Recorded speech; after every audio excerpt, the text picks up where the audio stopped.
some slipstream here. Who is going to win this classic in Qatar? It's Piqueras. Piqueras got it. Piqueras on the line.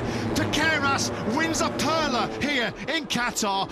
What a finish. Look at that. And then Piqueras cuts to the tight inside line. You can see there the rear tyre spinning up on Yamanaka. And now Furusato is just praying to hold on here. He's just begging to see the finish line. And what, there's just millimetres away from the line. Wow. And Piqueras powers on through.